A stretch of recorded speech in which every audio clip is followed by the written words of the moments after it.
Well, it's a hard number to actually put a finger on, but according to recent reports, there are more than 20,000 cemeteries in the United States, and that doesn't include those that are hidden, even lost. A lot of cemeteries are in pretty bad shape, and as CBS 17's Rod Carter shows us, there is one cemetery you may have driven past and never seen that's buried right there in plain sight.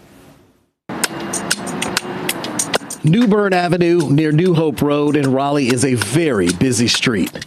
Stores and shops line the roadway, so it's really hard to imagine driving by a cemetery and not seeing it. I would say 99.9% of the traffic every day that comes by here, hidden in lost sight, don't have a clue that it's here. But author, storyteller, and Raleigh historian Oakley Dean Baldwin tells me that happens every day. Right next to this convenience store, the Wilders Grove Plaza Shopping Center, where a DMV stands, there's a cemetery. And it's a couple hundred years old. This has been well done, well kept. I think up until the 50s and 60s, when the family members were still in the area, a lot of this maintenance was done. The Wilders Grove Cemetery is the family cemetery of the Wilder family. There are 11 plots here, and they date back to the mid-1800s. There they purchased 1,800 acres of land and developed a pecan farm, which they named Wilders Grove. Now, back when I was a young deputy here in 1981, this area was referred to as Wilders Grove, but really nobody knew why.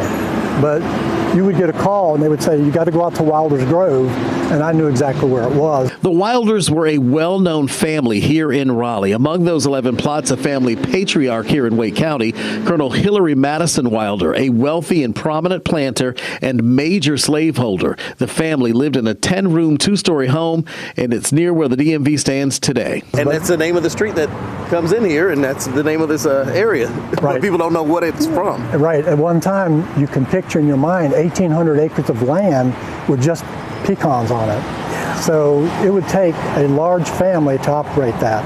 So in 1837, Hillary and his wife built a 10-room, 2-story home to accommodate the growing family of 8 children. Also buried here, one of his children, his son Gaston Hillary Wilder, who among other things served about 8 years in the North Carolina legislature, was president of the Raleigh and Gaston Railroad Company, and served on the committee to plan the new state capitol building.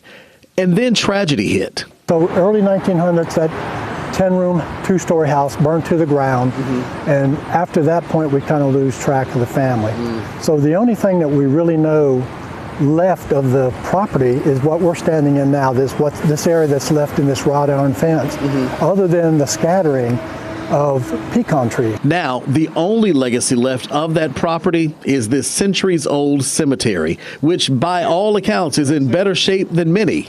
Unlike thousands of other resting places, this one is not lost. Well, that's the key. Once it's lost forever.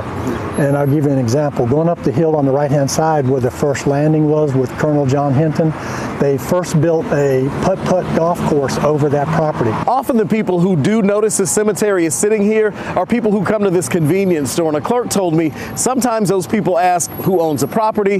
They offer to clean it up.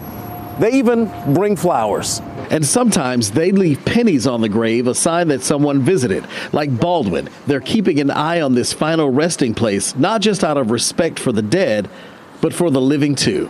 So important to save our history and for future generations. Rod Carter, CBS 17 News. We have one of those near my house, and I just think it's fascinating to go see some of those old headstones, and they've been there around forever. Yeah, my mother's side of the family has a plot like that that's very grown over in Terrell County on the side of the highway, and it's like right next to a DOT facility or something like that. Really hard to maintain. But some of those headstones have been there since the 1800s. Oh yeah. Well, the state archaeology department does have a cemetery program to help document cemeteries, to help archaeologists just to keep track of them, which is very important. Yep.